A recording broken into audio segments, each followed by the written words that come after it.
बात करते हैं वोल्ट मीटर की। तो volt meter is a device that measure the potential difference.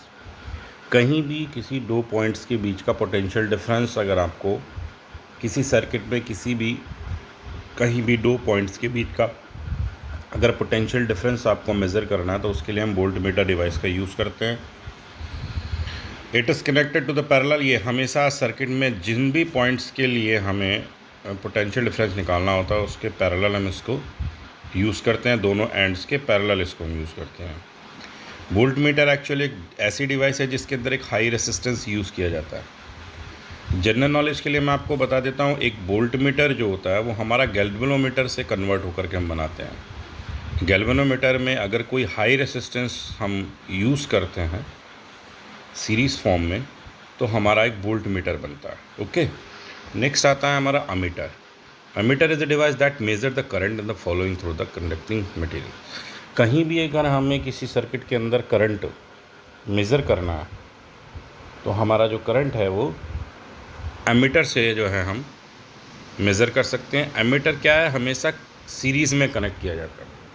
देखिए, एमीटर को सीरीज़ में क्यों कनेक्ट करते हैं उसका रीज़न है क्योंकि जो सीरीज़ में है करंट कांस्टेंट होती है। सेम अगर हम वोल्ट मीटर की बात करें तो वोल्ट मीटर को पैरेलल में क्यों यूज़ करते हैं, क्योंकि वोल्ट मीटर हम पैरेलल में इसलिए यूज़ करते हैं क्योंकि वोल्टेज जो होता है सर्किट के लिए वोल्टेज जो है पैरेलल वाले कंडीशन में कांस्टेंट होता है।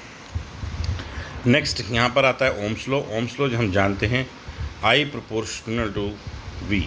यहाँ पर V upon I is equal to constant, यानी कि अगर हम किसी भी सर्किट में कहीं किसी टू पॉइंट्स के एंड में क्या करें, अगर हम कोई पोटेंशियल मेज़र करते हैं तो उसमें जो करंट होगी, आप जितना पोटेंशियल बढ़ाएंगे उतनी करंट बढ़ेगी। सेम एज आप कह सकते हैं कि किसी सर्किट में अगर हम करंट बढ़ा रहे हैं तो टू पॉइंट्स के बीच में आपका पोटेंशियल भी सेम रेशियो में इंक्रीज़ होगा। अगर हम यहाँ पर रेशियो लेते हैं वोल्टेज और करंट का तो यहाँ एक रेशियो जो है ये कांस्टेंट रहेगा पूरे हुए सर्किट के लिए। कहीं भी आप देखेंगे तो V और I जो है वो कांस्टेंट रहेगा।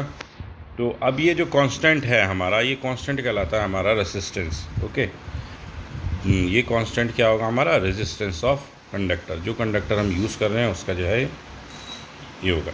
नेक्स्ट की बात करते हैं, ये इसको हम R से डिनोट करते हैं और रेजिस्टेंस का जो ऐसा यूनिट होता है ओम्स होता है। नेक्स्ट बात करते हैं resistance is the property that conductor resist the flow of the electron. Resistance का काम क्या है, रेजिस्टेंस का काम है आपका इलेक्ट्रॉन के फ्लो को रेसिस्ट करना, ठीक है, और कंज्यूम द इलेक्ट्रिसिटी को कंजम्पशन करना भी यही इसी रेजिस्टेंस का काम है। R is equal to V upon I इसका फार्मूला होता है, ऐसा यूनिट ओम होती है, ये इसका सिंबल है। इस तरीके से हम इसको सिंबल से बनाते हैं। नेक्स्ट अगर हम बात करते हैं 1 एम्पियर करंट की, ठीक है, या 1 ओम रेजिस्टेंस की, तो अगर कहीं टू पॉइंट्स के बीच में या potential difference around the two ends of the wire is 1 volt, अगर पोटेंशियल डिफरेंस 1 वोल्ट हो और उसी एंड्स के बीच में फ्लो ऑफ करंट कितना हो, 1 एम्पियर हो, तो आपका रेजिस्टेंस जो होगा वो 1 ओम होगा, ठीक है। This is the definition of 1 ohm resistance for a circuit. Next, factor on which resistance depend. अब रेजिस्टेंस जो है कुछ फैक्टर्स पे डिपेंड करता है। कंडक्टर का रेजिस्टेंस जो है वो आप जानते हैं डिपेंड करता है आपका, it is directly proportional to the length of the wire. ये लेंथ ऑफ वायर पर डिपेंड करता है। Inversely proportional to the cross section area of the wire, cross section area पर डिपेंड करता है। Depend upon the material of the conductor, material पर depend करता है। And directly proportional to the temperature of the material, temperature पर भी depend करता है, ठीक है। यहाँ पर फॉर्मूला देखिए, R is proportional to L है, शो किया गया है R is proportional to L। Okay, ये है आपका, ठीक है। नेक्स्ट है आपका R proportional to 1 upon A, यानी कि L अपॉन A। यहाँ A यहाँ पर एक आपका क्रॉस सेक्शन एरिया है जो कि इन्वर्सली प्रोपोर्शनल होता है। अगर हम किसी वायर की लेंथ बढ़ाते हैं तो रेजिस्टेंस बढ़ेगा, दैट मीन्स सीधा सीधा इन्वर्स वाला है, ये A यहाँ आपका इन्वर्स है, तो अगर हम क्रॉस सेक्शन एरिया बढ़ाएंगे तो आपका रेजिस्टेंस कम हो जाएगा, घट जाएगा। यहाँ एक कांस्टेंट यूज़ किया है हमने रो, इसको हम रो से कहते हैं, इसको जो है इस तरीके से सिंबल है इसका, इसको हम बोलते हैं रो, RHO। ये कांस्टेंट कहलाता है प्रोपोर्शनलिटी कांस्टेंट, और इसको हम बोलते हैं रेजिस्टिविटी ऑफ द मटेरियल या specific resistance of the wire, ठीक है। और इसका ऐसा यूनिट होता है यहाँ पर ओम मीटर। नेक्स्ट बात करते हैं हम रेजिस्टिविटी ऑफ द सब्सटेंस। ये जो रेजिस्टिविटी ऑफ सब्सटेंस है, conductor like metal the alloys have the low resistivity. जो भी हमारे एलॉयज हैं उनकी रेजिस्टिविटी लो होती है, 10 to the power -8 ohm meter से लेकर के 10 to the power -6 ohm meter तक। Same as 10 to the power 12 ohm meter से लेकर के 10 to the power 17 ohm meter तक। Substance with the low resistivity are the better conductors. जिनकी भी रेजिस्टिविटी लो होगी वही हमारे बेटर कंडक्टर जो है कंसीडर किए जाते हैं, और इलेक्ट्रिफिकेशन जो है उसके अंदर ज़्यादा होता है। नेक्स्ट बात करते हैं हम रेजिस्टर इन द सीरीज़। अगर हम रेजिस्टर्स जो हैं, जो रेजिस्टेंस है उसको सीरीज़ में अगर हम ऐड करते हैं तो देखिए यहाँ पर R1 R2 R3 ये तीनों सीरीज़ में। सीरीज़ का जो कॉम्बिनेशन होता है हर एक रेजिस्टेंस का सेकेंड एंड अगले वाले के फर्स्ट एंड से, इसका देखिए सेकेंड एंड है, ये अगले वाले के फर्स्ट एंड से डायरेक्ट कनेक्ट है। ये वाला भी देखो सेकेंड एंड है, वो अगले वाले के फर्स्ट एंड से, यानी कि सेकेंड वाला 2 और अगला वाला 1, 2-1 कॉम्बिनेशन भी हम इसको कह सकते हैं। सेकेंड एंड को हमेशा अगले वाले रेजिस्टेंस के फर्स्ट एंड से डायरेक्टली बिना किसी कट के कनेक्ट किया जाता है, जैसे रेलगाड़ी का डब्बा, एक के बाद एक, उसको हम सीरीज़ बोलते हैं। इस फॉर्म में क्या होता है, अगर हम पोटेंशियल क्या अप्लाई करते हैं, V, बैटरी से हम इस पर पोटेंशियल अप्लाई कर रहे हैं यहाँ पर B, और एक ये एमीटर है जो कि यहाँ पर करंट को शो करेगा। तो आप बता देता हूँ, यहाँ पर देखिए एक्चुअल में जो करंट फ्लो होगा पॉजिटिव से नेगेटिव, यहाँ पर एक ही पाथ है जहाँ से करंट का फ्लो होगा। ये तो करंट क्या होती है सीरीज़ में, कांस्टेंट होती है। करंट कांस्टेंट करेंगे तो हमारा वोल्टेज डिवाइड हो जाएगा, तो वोल्टेज कितना हो जाएगा total, V = V1 + V2 + V3। अब इसी के साथ साथ अगर हमारे पास ये वाली वैल्यू देखें V, तो ये होगी IR, V2 कितनी होगी, IR1, V2 IR2, V3 IR3। I इसमें कैंसिल हो जाएगा और हमारा फॉर्मूला बनेगा सीरीज़ में R1 + R2 + R3। ठीक है। नेक्स्ट हम बात करते हैं registers in the parallel condition. Parallel condition में क्या होगा, देखिए यहाँ पर सारे फर्स्ट एंड एक साइड जुड़े हुए हैं और सारे सेकेंड एंड एक साइड जुड़े हुए हैं। ये आपका हायर पोटेंशियल से जुड़ा है पॉजिटिव से, और ये वाला एंड सेकेंड वाला यहाँ पर देखिए आ रहा है ये नेगेटिव एंड से। ये हायर पोटेंशियल होगी और ये लोअर।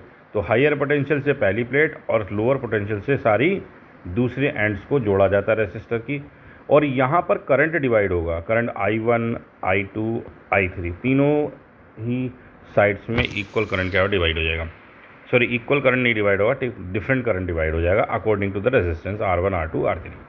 यहाँ पर करंट कांस्टेंट है नहीं है, और यहाँ पर वोल्टेज आपका जो है कांस्टेंट है। तो करंट हमारा क्या है, I = I1 + I2 + I3। Same as क्या होगा, I = क्या हो जाएगा, V/R, I1 क्या हो जाएगा, V/R1, I2 V/R2 और I3 हो जाएगा V/R3। V से V कैंसिल हो जाएगा और आपका पैरेलल का जो रेजिस्टेंस फार्मूला है वो बनेगा 1/R = 1/R1 + 1/R2 + 1/R3। ठीक है। नेक्स्ट बात करते हैं हम इलेक्ट्रिकल एनर्जी। इलेक्ट्रिकल एनर्जी क्या है, is the work done to maintain the flow of current in the conductor. जो भी हमारी इलेक्ट्रिकल एनर्जी है वो करंट के फ्लो को क्या करती है, मेंटेन करती है। हमारा जो टोटल वर्क होगा Q × V, where Q = IT, and if we use here Q the value replace करेंगे तो W = बनेगा BIT, वेयर V = होता है IR, तो W का हमारा फार्मूला बन जाएगा जो यूज़ आपकी इलेक्ट्रिकल एनर्जी है I²RT। ऐसा यूनिट ऑफ इलेक्ट्रिकल एनर्जी क्या है, हमारा जूल है। ठीक है। अब हम बात करते हैं इलेक्ट्रिकल पावर की। आप जानते हैं पावर क्या होता है, ठीक है। रेट ऑफ डूइंग वर्क हम हमेशा कहते हैं पावर होता है, पर इन टर्म्स ऑफ इलेक्ट्रिसिटी यहाँ पर electric power is the rate at which electric current is used. यहाँ हम कह सकते हैं rate of consumption of electricity. ठीक है, rate of consumption of electricity भी हम इलेक्ट्रिक पावर कह सकते हैं। तो हमारा फॉर्मूला क्या बनेगा, P = W/T, जबकि हमारे पास लास्ट में देखिए W क्या था हमारे पास, I²RT। फॉर्मूला यहाँ पर रखेंगे W = I²RT, तो पावर आ जाएगी आपकी, जब हम T को T से रिप्लेस कर देंगे पावर हो जाएगा हमारा P = VI। ठीक है, VI या I² R हम इसको कर सकते हैं। ठीक है, V²/R भी इसको हम ले सकते हैं। 3 फॉर्मूले हमारे बनते हैं।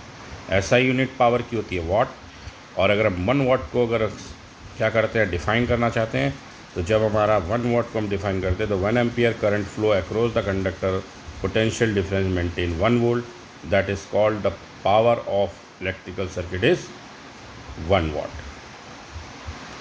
देखिए, commercial unit of electrical energy, जो भी हम इलेक्ट्रिकल एनर्जी घर में यूज़ करते हैं, आप जानते हैं यूनिट में हमारा जो एक्सपेंडिचर होता है, पूरा खर्च होता है हमारा इलेक्ट्रिकल एनर्जी का, उसको हम यूज़ करते हैं 1 यूनिट 2 यूनिट।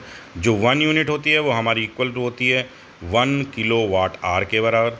ठीक है, 1 किलो वाट आर का मतलब होता है 1 किलो वाट आर, है ना, 1000 वाट इंटू 1 आर। 1 आर में हमारा होता है 1 आर में 60 मिनट एंड 60 सेकेंड। अगर हम इसको कैलकुलेट करते हैं तो 60 सेकेंड के हिसाब से हमारा जूल में जो कन्वर्ट होता है 1 यूनिट इक्वल टू 1 kWh, और ये वैल्यू बनेगी 3.6 × 10⁻⁶। ये हो जाएगी हमारी जूल में वैल्यू। ठीक है, ओके, आज के लिए इलेक्ट्रिकल कमर्शियल एनर्जी तक इसको नोट कर लेंगे। कोई कन्फ्यूज़न है तो क्वेश्चन कर सकते हैं। Thank you.